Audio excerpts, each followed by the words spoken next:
It's the ultimate parenting betrayal. For 6 months, your baby has been a dream eater. Broccoli? They loved it. Mashed peas? They couldn't get enough. You were the envy of the playground, the parent who cracked the code on healthy eating. And then Tuesday happens. You offer them that same favorite food, and suddenly they look at you like you're trying to serve them a bowl of rusty nails. They scream, they arch their back, and that organic hand-steamed carrot mash ends up as a new abstract art piece on your kitchen wall. Your first thought is frustration. You think, are they being manipulative? Are they getting sick? Is this just a toddler power play? Welcome back to Baby's Mind Secrets. Today, we're peeling back the curtain on one of the most misunderstood phases of early childhood. We're decoding the psychology of the sudden food refusal. We're going to explain why your baby's brain has suddenly switched into survival mode, why the picky eater phase is actually a sign of a high-functioning biological defense system, and what's really happening in their mind when they refuse the food they loved yesterday. By the end of this video, you won't just have a strategy for dinner. You'll have a newfound respect for the tiny, prehistoric survivalist sitting in your high chair. Let's get into the science of food neophobia. 1. The evolutionary safety check. To understand why your baby suddenly hates their favorite food, we have to travel back about 50,000 years. In the modern world, a toddler refusing a piece of store-bought spinach is an inconvenience. But in the ancestral world, a toddler eating a random leaf could be a death sentence. The walking eating gap. Notice when this behavior usually starts. It rarely happens at 6 months when they are sitting still. It almost always kicks in between 15 and 24 months. What else is happening at that age? They are starting to walk and explore. In the wild, as soon as a child becomes mobile, they are at risk of wandering away and putting things in their mouth. Nature needed a way to protect them from poisoning themselves while their parents were busy gathering wood or scanning for tigers. The solution? Food neophobia. Neophobia literally means fear of the new. Around the age of 2, the human brain undergoes a massive software update. The brain's safety first protocol kicks in. It tells the child, if you aren't 100% sure what this is, or if it looks even slightly different than the last time you saw it, do not eat it. When your toddler refuses a piece of broccoli that looks a different shade of green than yesterday's broccoli, they aren't being difficult. Their brain is running a diagnostic scan and failing to find a match for safe food. To them, that slight variation in color or texture is a potential toxin. They are using their survival instinct to stay alive in a world their brain still thinks is a dangerous wilderness. 2. The super taster phenomenon. It's not just about fear. There is also a very real biological shift happening on your baby's tongue. Did you know that children have significantly more taste buds than adults? And specifically, they have a heightened sensitivity to bitter flavors, the poison connection. In nature, most things that are poisonous taste bitter. Most things that are high energy and safe, like fruits or breast milk, taste sweet. As your baby enters this survival phase, their bitter taste receptors become hypersensitive. This is why a vegetable like kale or even mild broccoli can taste chemically or aggressive to a toddler, while it tastes fine to you. The familiarity buffer. The brain only overrides this bitter alarm once a food has been proven safe through multiple repeated exposures. But here's the kicker. Once a child enters this neophobic stage, the brain is very picky about what it considers safe. Even a food they liked at 10 months can be reevaluated and rejected at 18 months because the brain's safety standards have been raised. They are essentially re-auditing their entire pantry. If the food doesn't pass the new stricter security check, it goes on the no-fly list. They aren't unlearning that they like the food. They are reassessing its safety in their new mobile life. We're about to get into the autonomy war and the 4 steps to handle this without losing your mind. But first, a quick reality check. If you have ever found yourself pretending to be a train, an airplane, or a desperate stand-up comedian just to get one pea into your child's mouth, you are not alone. There is no judgment here at Baby's Mind Secrets. We know that you've probably eaten more cold leftovers off a toddler's tray than you care to admit.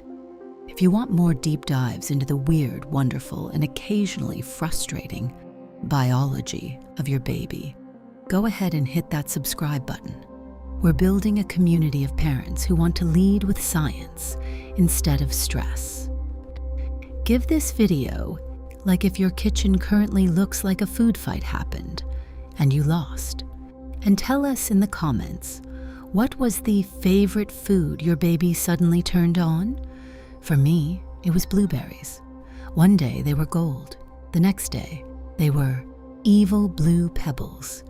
Let's commiserate in the comments. 3. The autonomy war, the power of no. While biology provides the survival reason, psychology provides the identity reason. Around 18 to 24 months, your baby is discovering that they are a separate person from you. This is the birth of the ego, the only thing they can control. Toddlers have very little control over their lives. You decide when they wake up, what they wear, and where they go. But there are 2 things you cannot force a human to do: sleep and eat. Your toddler has figured this out. When they refuse their favorite food, they are often testing their autonomy.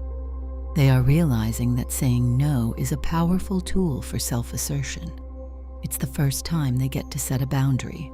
The parental reaction. Reward.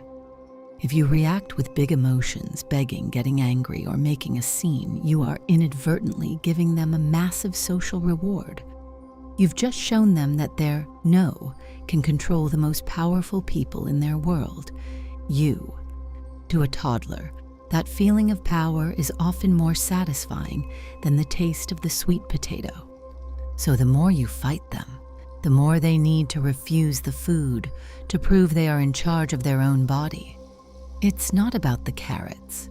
It's about the crown. 4. Sensory processing and the sameness. Finally, we have to talk about sensory processing. Adults have generalizing brains. If we see a slightly bruised banana, we know it's still a banana. A toddler has a particular brain. To a toddler in the survival stage, consistency equals safety. This is why many toddlers become obsessed with beige foods: crackers, bread, pasta, nuggets. A cracker always looks like a cracker. A nugget always has the same texture. But a strawberry, one is sweet, one is sour, one is mushy, one is crunchy. To a hyper-aware survivalist brain, that variability is terrifying. If the texture is unpredictable, the brain flags it as hazardous. When they refuse their favorite fruit, they might just be reacting to a sensory glitch, a slight change in ripeness that their brain interpreted as a sign of spoilage. They are seeking the safety of the familiar. So how do we get them to eat again without turning every meal into a battlefield? Here are the 4 psychological steps to handle food refusal. Step 1. The division of responsibility. This is a gold standard concept in child psychology. You are responsible for what is served and when it is served. Your child is responsible for whether they eat and how much. Stop the one more bite games.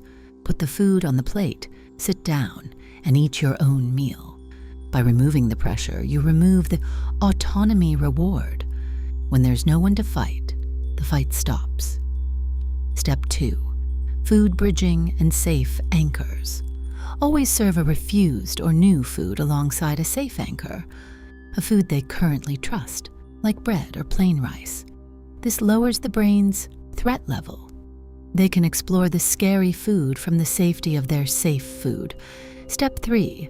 The exposure without ingestion rule. It can take 15 to 20 exposures for a neophobic brain to move a food from danger to safe. Exposure doesn't mean eating. It means seeing the food on your plate, helping you wash the vegetable, touching it with their finger, smelling it. If they touch it and throw it, that's actually a win. They've interacted with the toxin and survived. Eventually, the brain will stop flagging it as a threat. Step 4. Neutralize the no. When they refuse the food, stay calm. Use a neutral phrase like, "You don't have to eat it. It's there if you change your mind." By keeping your mirror neurons calm, you help their nervous system come out of fight or flight mode. A relaxed brain is a hungry brain. At the end of the day, your baby's sudden food refusal isn't a failure of your parenting or your cooking. It's a success of their biology. They are protecting themselves. They are asserting their identity. And they are following a script that has kept human children alive for thousands of years. Be patient, stay consistent, and remember, you aren't just feeding a baby. You're raising a tiny human who is learning how to navigate a complex world. If you found this look into the survival brain helpful, please give us a like. It tells the algorithm that this content is helping parents stay sane. What's next?